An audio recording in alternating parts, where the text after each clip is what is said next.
Good morning, Panthers. We made it through week 2 of semester 2. Are you tired yet? Okay, so get this. Wednesday was almost 70. Yesterday it was almost 30. Today it'll be almost 40, and by Sunday it will be almost 70 again. Did you follow that? I think our weather is having a temper tantrum. Anyway, did you know that on this day in 1940, the cartoon characters Tom and Jerry made their debut? Please stand for the Pledge of Allegiance.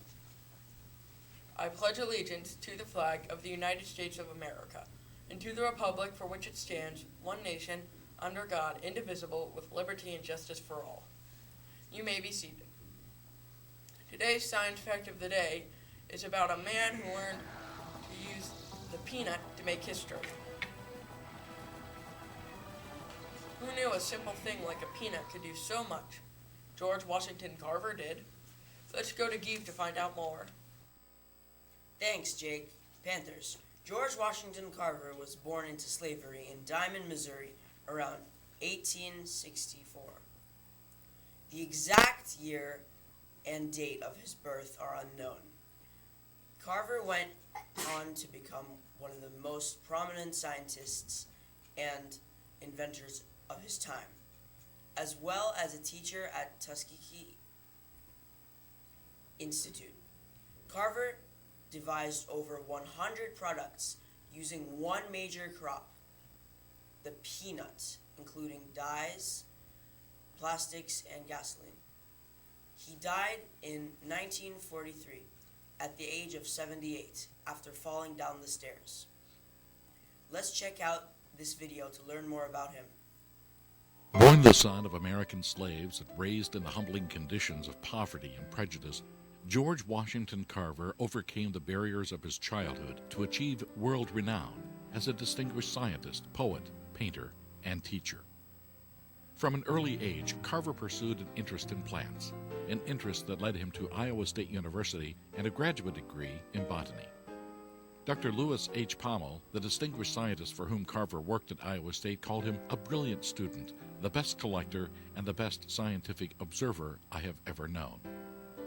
Carver's use of innovative agricultural methods and scientific research to produce everyday consumer products would change forever the nature of farm economics and sustainability.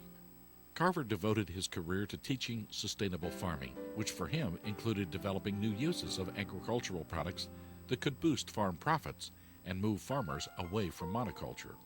To help farmers adopt sustainable practices, Carver and his students developed more than 300 industrial uses for peanuts, sweet potatoes, and other crops that could be grown in rotation with cotton and corn. Carver's inventions also included plastics, glue, soap, paints, dyes for cloth and leather, medicines, and cosmetic ingredients. His work inspired leaders of the chemergy movement, whose proponents looked for ways to replace petrochemicals with farm-derived products. Leaders in the chemergy movement, such as Charles Kettering and William J. Hale, proposed that anything made from a hydrocarbon could be made from a carbohydrate. If Carver were alive today, he would marvel at the new tools of modern biotechnology, tools that are helping achieve a brighter and more sustainable future. He would also see that his dreams are being realized by a new generation of scientists, farmers, business leaders, and innovators. Thanks, Geeve. It's the final school news of the week. First, don't forget that Beauty and the Beast is looking for a few more ensemble dancers and singers. If you are interested, see Mr. Bergman or Miss Goldiner. Any students interested in becoming a delegate for this year's small denomination convention, please attend the SGA meeting this Tuesday. You do not have to be a member of the SGA to become a delegate. The Space Camp field trip is April 6th through 10th, 2017. See Miss Eo or Miss Wingate if you have any questions. A deposit of $75 is due by next Friday, February 17th, to secure your spot. Do you like Five Guys? Come out and support Parkland next Thursday, February 16th, at Five Guys to raise money for Space Camp. The Panthers on Roll Party is just 6 days away. It will be held next Friday, February 17th. Make sure you don't get any referrals. If you are interested in volleyball, it begins on February 23rd. pick up a form outside of 2014 and return them to Miss Butler or Miss Chung. Finally, don't forget your box tops. Here are the totals so far. 6th grade, 278. 7th grade, 157. 8th grade, 172. The class who brings in the most wins an awesome prize. Now let's head on over to Eve.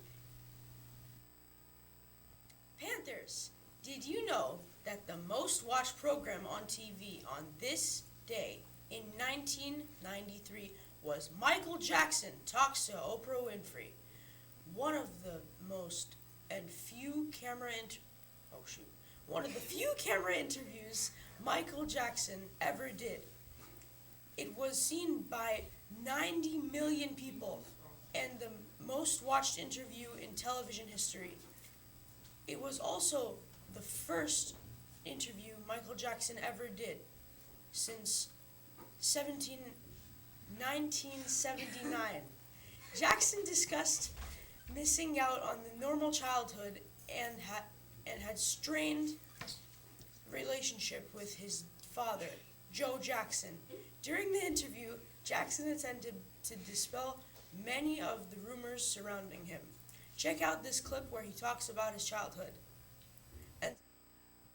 Especially in the younger years, you seem to really come alive on stage. There's something going on with you when you were a little boy on stage. Were you as happy off stage as you appeared to be on stage? Well, on stage for me was home. I was most comfortable, and still most comfortable, on stage. But once I got off stage, I was like very sad. Really? Yes. And sad from the beginning? Sad since it first started, since the fame? Lonely, sad, having to face with popularity and all of that. There were times when I had great times with my brothers, pillow fights and things, but I used to always cry from loneliness. You did? Yes. Beginning at what age? Oh, very little. 8, 9. When you all first became famous? Yes. So it wasn't what it appeared to be to the rest of the world, all of us. I remember I was a little black child, wanted to marry Jackie Jackson, your brother. So, I mean, to all of us, we thought this was the most wonderful thing in the world. Who wouldn't have wanted that life? It is wonderful. And there is a lot of wonderment in being famous. I mean, you travel the world and you see things, you meet people, you go places. It's great. But then there's the other side. There's, which I'm not complaining, there's lots of rehearsal, and you have to put a lot of your time, give of yourself a lot. Do you feel, I talked to Suzanne DePass the other day, and Suzanne DePass worked with you all for a long time at Motown and really groomed you all and found the outfits for the Ed Sullivan Show. And Suzanne had some interesting theories about your childhood. We talked about whether or not it was really lost. Was it?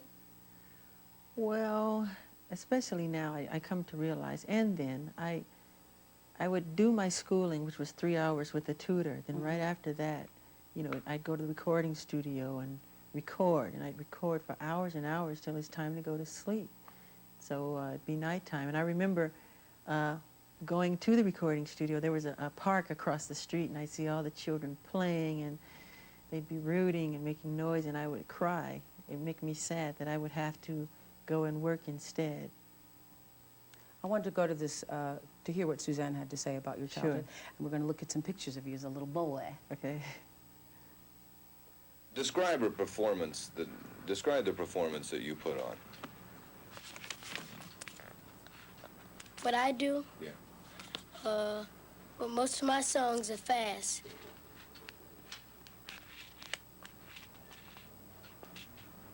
I mean, what do you put into it? Well, whatever I sing, that's what I really mean. Like I'm singing a song. I don't sing it if I don't mean it. If you want to see the full interview, you can check it out on YouTube. Wish these students a happy birth-anniversary.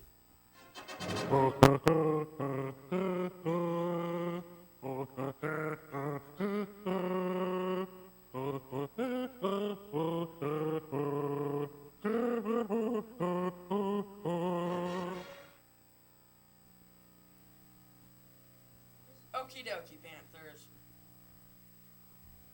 That is all for us for the week.